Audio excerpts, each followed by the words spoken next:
Y254. Imagine. Well, welcome back to our Health Wednesday. And if you're just joining us, our discussion today is on how to deal with depression. And so today, our guest today is Samson Maina, as I had said earlier. And welcome, Samson. Thank you. He is both, Samson is both a depression survivor and a counselor.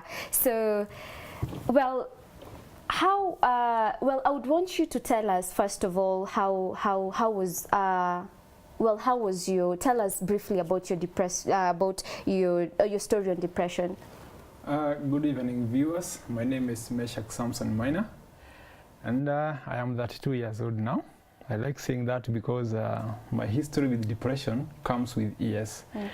I have one of the longest histories with depression because mine went all the way to almost 20 years. Because the first time I attempted suicide, I was around 13 years. So now it is about 19 to 20 years. But now I have healed. I'm 3 years down the line going through counseling and other things. I started having issues within myself when I was very young because of coming from a family whereby people are not united. And when you are growing up, you look at people and you start thinking like some people are mistreating others. You don't know what is going on, but you're feeling like something is not right. Mm-hmm. And in the course of you trying to comprehend what is going on and you are young, your brain is growing, and you are in your teenage years, I started developing issues whereby I could not understand myself. And along the line, I found myself contemplating death so many times. I did not know what was going on, and that was back in the year 1999 coming to 2000. And in the year 2000, I attempted the first suicide. I thank God because it failed. And 2 years down the line, I attempted the second suicide. 3 years down the line, the third suicide. And after all of them failed, I got to a point I started feeling like death is not a solution. Mm-hmm. I have to keep fighting. But you know, the problem is I did not go through any counseling or any emotional help. I grew up with it, went to high school, after high school to campus.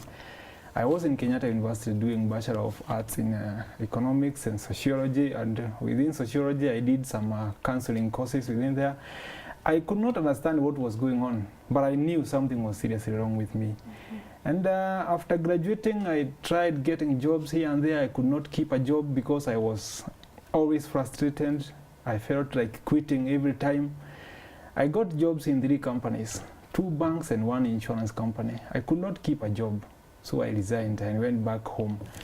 Through the struggles of financial challenges, and I'm still going through my depression, issues with my life are still not healed. I have not gotten any solution to any problem. I got to a point that I felt I was going to try another death. And maybe that time it would have succeeded. But I thank God because in the year 2016, around February, I gave up the fight and decided to look for help. And that is the time I started going through counseling. Okay. And after 4 or 5 months down the line, making new friends, meeting counselors and some spiritual help too, I started getting healed, and that's why today I'm here. Wow, quite a story there, Samson. And so that leads me to a question I've always been meaning to ask. Who gets depressed? Like now, well, actually, you're the first person I've heard who say they started as early as in their teens. Yes. So, well, do children get depressed? Actually, the problem we are having in this country is because so many people who are depressed at their old age started getting depression when they were kids. There is so much going on in our families. And one of the reasons I'm saying this is because we have seen a lot of domestic violence, murders in the families, breakups and divorce. Children get hurt more than the adults in the family. But they don't have anybody to tell, because you know, when you are growing up, there is the element of family secrets. Even if your father and your mother fight, you cannot tell anybody about it. Yeah. So you have to keep it within yourself. And you also cannot be able to help them solve their problem. So you might be understanding who is mistreating who, but you don't have a say in this whole scenario because you are a kid. Yeah. These are adults having their adult issues. You cannot be able to intervene. Okay. So kids get depressed as young as 6 years. when somebody starts to understand there is love and there is hate. There is bitterness, and then there is a time family is happy, another time a family is in quarrels. That is the age that people start getting depressed. We have seen children like another one, I think it was in Bugoma last month, that committed suicide at the age of 8. It was a class 2 kid. So now looking at class 2 kid committing suicide, it tells you this child started getting depression as young as 5 years. But within the age of 5 to 10 years, that is the time somebody starts to understand, my mom loves me so much than my dad. Or my dad loves me so much than my mom. Or my dad and my mom are not in good terms because they are quarreling all the time. So from that young age, somebody can get depression. Okay. And so, well, other than domestic issues, what are the other causes of depression? And especially for young people, like young people, well, up to 30-something, in their 30s. According to what I have dealt with, personally, and from the experience I have from dealing with people, I classify this into 4. One, there is the medical part of it, whereby some people are born with bipolar disorder, and this is automatic depression. You get it, you have no idea what is going on. It is a disease that should be treated medically. And there are also other issues that come with the medical part of it, whereby you might be getting treated for another disease, but the drugs you're getting happen to trigger something into your mental capacity, or your brain cells get interfered with. It can cause depression. But this is not common. It gets like into 1 out of 10 people. The second part of it is the financial. So many young people don't have jobs. They don't have money. People are struggling out here. And when somebody gets to a point whereby they are feeling like they don't have any hope, they are in a situation whereby if you give them money right now, you have solved every problem they have. But because they don't have it, and every day they wake up, they think about it. Every day they go to sleep hungry, they go to sleep with a lot of debts. Tomorrow I don't know whether my landlord will come. These issues grow into their mind and they become part of their life. So instead of them thinking about how to grow themselves, they are thinking about the problems they have. That is the second part. The third part is the human relationships. How you and I relate. Whether it is in family, it is in your workplace, it is in your school, the way you relate with people.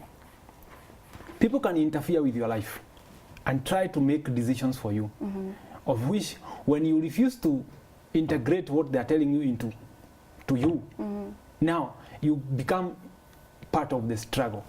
You get a struggle into your mind whereby you understand what they are telling you might be helpful to you, but your mind doesn't want to take it. So now you start creating chaos between you and the people around you. And this is one of the greatest issues we have in this country. Human relationships. In marriages, in relationships, where you were born, you have a crisis between you and your mother, you and your father, your siblings. This chaos are causing depression, and especially marriages within young people. We will discuss about what marriages come into this whole thing, because that is where the biggest problem is. But the last category, the fourth one, is a history of suicide in the family. You have a grandfather who committed suicide 50 years ago. 30 years down the line, somebody else comes and commits suicide. 10 years later, somebody else commits suicide. When you look at the family tree, in like 60 people who are related by blood, whether it's distant, close, you see we have like 5 people who have committed suicide. Within that family, there is a high risk of somebody else continuing the trend. And the problem comes because when somebody commits suicide in a family, you are supposed to take that whole family through counseling for them to accept what happens. Because there are 2 types of death. What we call natural death, it can come from a disaster or a disease or an accident, and people tend to heal very fast. If somebody dies from a disease, the family will mourn. 1 month later, these people have already accepted what happened, and they are starting to continue with their life. But when somebody is killed or kill themselves, there's the homicide and then suicide. People never heal.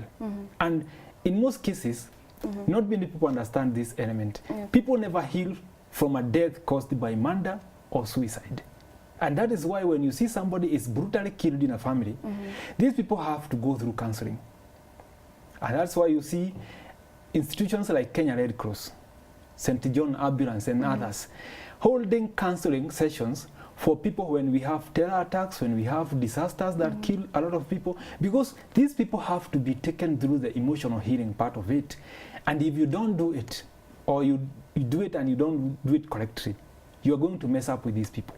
Because those two types of deaths, suicide and homicide, families never heal.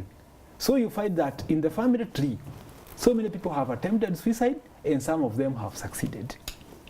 And this can be prevented through taking the whole family through counseling. Okay. Yes. Well, and how, what are the signs and symptoms? How do you know that someone is depressed, or you as a person is depressed? The first sign that you get is withdrawal. You can withdraw from anything. Withdraw from your relationship with friends. Okay. You withdraw from your hobbies. You start withdrawing from your business. You find yourself trying to get time alone. Like you have had friends, colleagues at work, you have relatives. You are trying to withdraw from their relationship, and you tend to spend time alone, whereby you feel like you are comfortable when you are alone. This is a red flag. Anytime you feel like you don't want to talk to people you have been talking to, or you don't want to wake up that early morning, go to the same work that you do and help you pay your bills, this is a red flag. Something is seriously wrong. Okay. But when it continues, and people don't happen to realize that you are going through something, it now gets to another stage whereby you are starting to feel bitter. Because life is pushing you to do the same things that you don't want. Maybe I am calling you and you don't feel like you want to talk to me. I call you twice, thrice, it starts to make you feel angry. Yeah. You start developing bitterness towards the same things you have been doing all along. But now they are starting to become a bother to you. And when you're trying to solve this, you find yourself alienating yourself completely from other things, other than the ones you were avoiding. Now in your list of things that you want to avoid, you are increasing. You continue increasing the list of those things that you are avoiding until such a time you find yourself completely alone, locked up in a room. And that is the end of it. Somebody has hit the wall.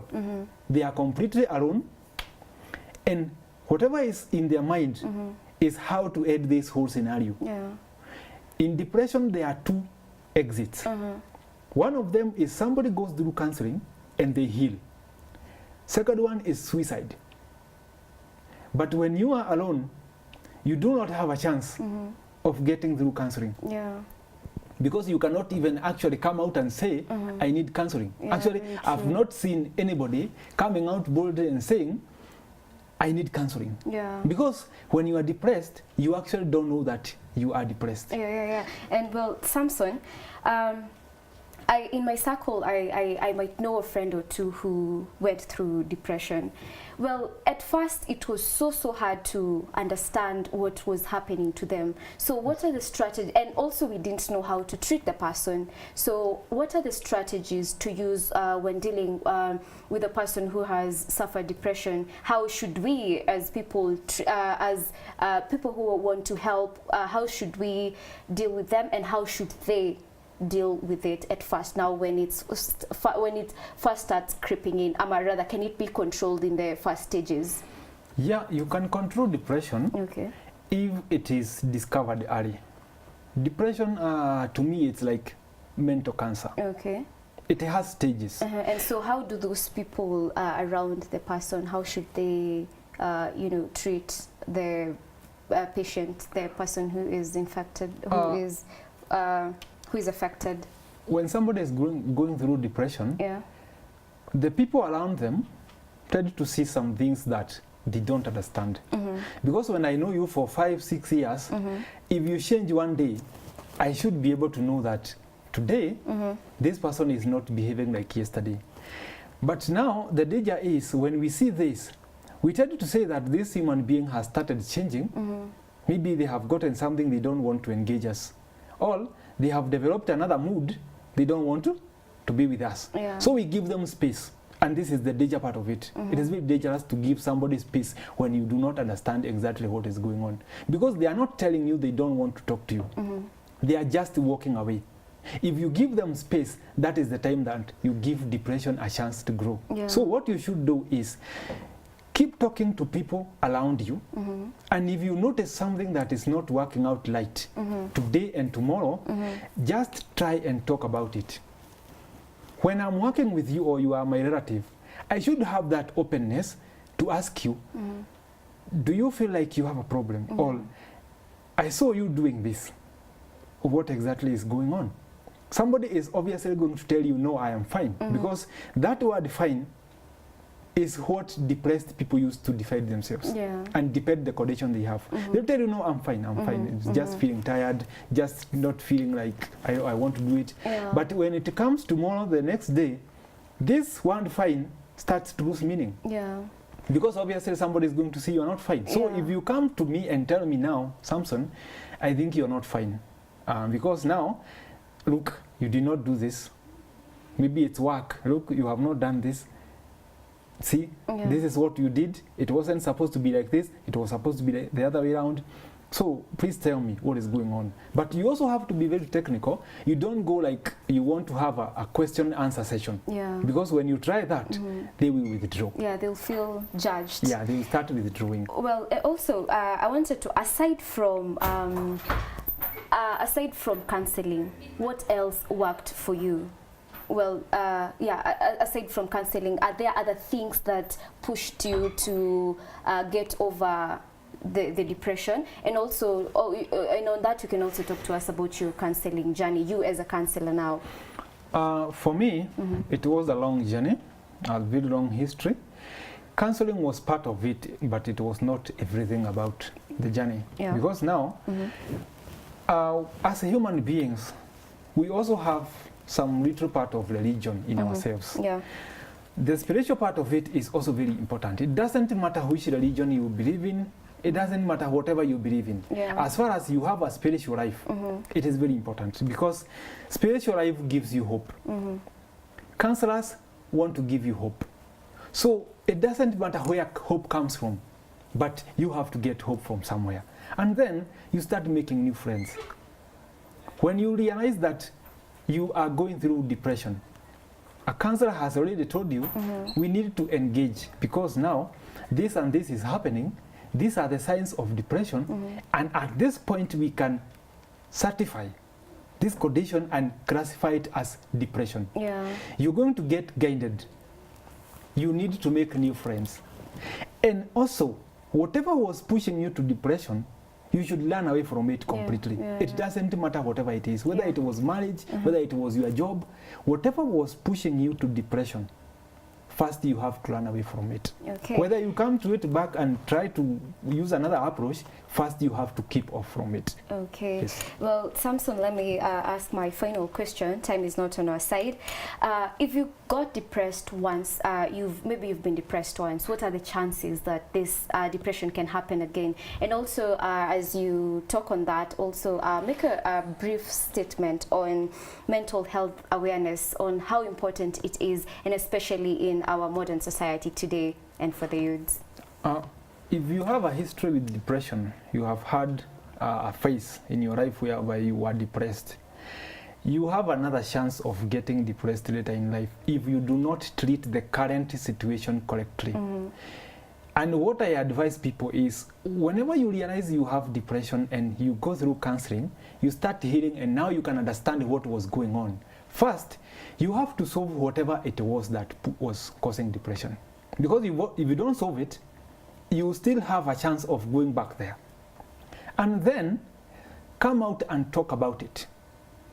Every time you talk about your history with depression, you get emotionally strengthened. It is very important. Talk about it. Share the story. Talk about it tomorrow and the next day. It is going to be part of your life.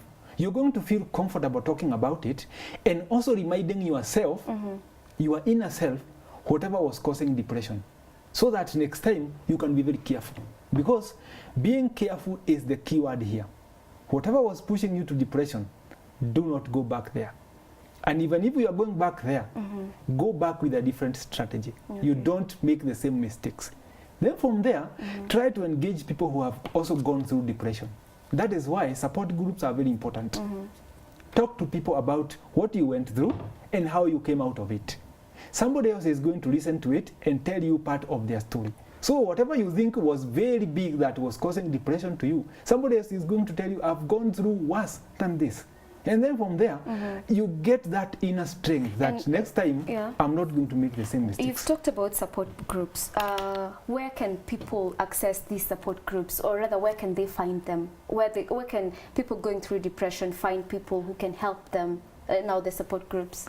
Let me say, currently we do not have those privileges. Yeah. Because now, so many people who have gone through this tended to hide their story. Yeah. And when I realized that there is that gap, that is when I came out and started talking about my own story. You know, I kept the story for about 20 years, but now I'm talking about it freely because I have realized there is a need for that.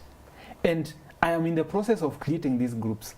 And my target is to have groups in every county, whereby we get counselors who are based in that county, people who have gone through depression within that county, coming together and forming a group, a voluntary group, whereby people can share their stories. Yeah. And when we realize there is one individual who requires medical attention other than the counseling, these same people will be able to take up that issue and solve it. Okay. Yes. Well, thank you so much, Samson Maina. You're welcome. Thank you for enlightening us and telling us more on this topic. Thank you. Well, so that is all we had prepared for you for today.